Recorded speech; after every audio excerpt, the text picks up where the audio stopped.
Okay, so the title of this talk this morning is Enlightened Thinking and Feeling, Mental Origami. So we got this new word from, or phrase from a review written by Diane Donovan of our book, Reflective Meditation, Cultivating Kindness and Curiosity in the Buddha's Company. And it's such interesting language that Nelly and I wanted to bring the review forward and talk about the Dharma that we see in it.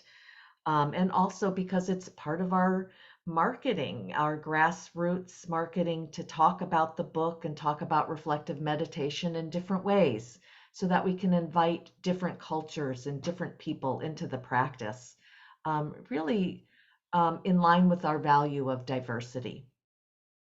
So in the review, she says that reflective meditation uses a different perspective and approach to not just enlightened thinking and feeling, but dialogue.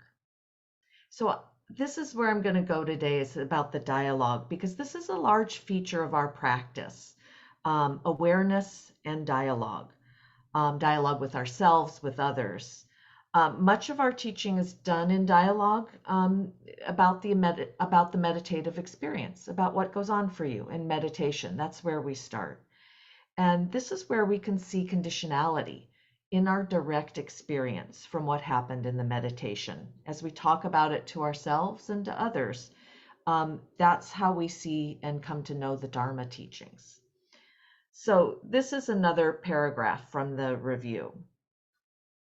So she says, the dialogue portion of the practice is just as essential for understanding and success as the meditative process itself. Conversations about experience, intention, mindfulness, and more permeate insights about the bigger picture thinking meditation that can unfold in a dance of mental origami. So, a new phrase. Ooh, I liked it. What does that mean? What does she mean by that? I can't ask her directly, but I can make a lot of associations and do what we typically do, is look up the word.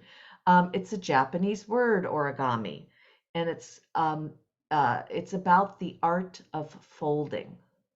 And in Wikipedia, it says in the modern usage, the word origami is often used as an inclusive term for all folding practices, regardless of their culture of origin. So, okay, that definition, she's obviously talking, or the definition is obviously talking about folding paper, but my mind immediately leaps to the Eightfold Path. And I can't help but make associations, right, of how we're folding things together. And reflective meditation is really folding the Buddhist teachings into a practice with an emphasis on experience, regardless of our culture or culture of origin. And in my mind, this acknowledges our modern cultural lens, the lens of how we are practicing here and now. In reflective meditation, we're allowing our thoughts and our feelings to be included in the practice, in the meditation sitting. They're not distractions that we have to get back to the breath or the body or a phrase. Um, in fact, they come with the breath and the body. It's really hard to separate thoughts and feelings from the breathing and the body.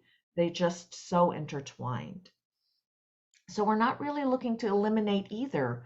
We're looking to fold all of that in. Um, and I'd like to think, and again, I haven't asked her, I'd like to think or consider that she's pointing to a process that comes from allowing all of this into the meditation, that we're looking at when thoughts and feelings have value, they develop into more skillful and enlightened thoughts and feelings. That is a trajectory or a progress along the path for us, so that our narratives, our scripts, our stories. When they get brought into this fold, this eightfold path, which is our views, our speech, our actions, our effort, our livelihood, all the eightfold, which I don't have memorized, but I can easily look up at any moment. But when we even look at samadhi, which is one of the folds on the eightfold path, there's thinking and feeling within samadhi states. You can't separate them out. So bringing those in, I think, is a feature of reflective meditation, and it develops for us each so differently. So when I looked at this morning all the little ways you could fold the paper into swans and flowers and even giraffes and elephants, I mean, really complex ways you can fold paper. I think of the difference that each one of them contains. They all look similar, but I remember folding paper in, grade school. You made those little open things, and um, they all were different colors, different, everything was a little bit unique. You could never fold the paper exactly the same way. And I think that that's another way of looking at the practice. We're going to have a lot of similarities, but there's also going to be these unique differences that come from the way we fold the Dharma teachings into our practice, the way they affect our lives, and the way we think and feel about those teachings. So Diane brings in another paragraph from the book, and she uses this as an example of mental origami. So I'm going to read the paragraph. It takes courage to be self-honest, but in fact, that is one of the main teachings. In Pali, a saparisa is an honest person, someone who's true to themselves, to others, authentic, and becomes comfortable in their own skin. Many of us don't start with these characteristics. Right off the bat, we're trying too hard to improve and not acknowledge our starting points. We're under so much pressure to look good when we put ourselves out in the world, especially these days if we're engaged in social media.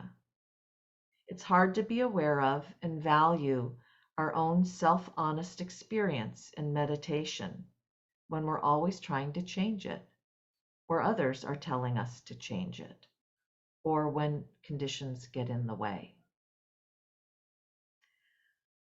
So by choosing this paragraph, which I wouldn't have picked out of all the paragraphs in our book, I feel like she was playing with us.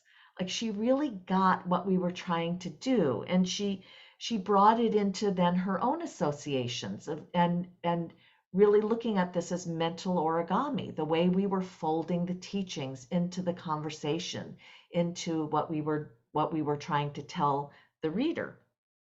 And just by doing so, I got some new thinking on this, a new perspective. And I feel like we were both in a process of enlightening thinking and feeling just by having this review and the conversation Nelly and I are having, and now I'm having with you. It's like it sparked something. It's really taken off internally and externally. So by this intention of writing our book, it really was so that we could have conversations and dialogues that would spark more conversations and dialogues between us and between you all, and also to keep us practicing. So we shall practice together this morning. Thank you. Nice to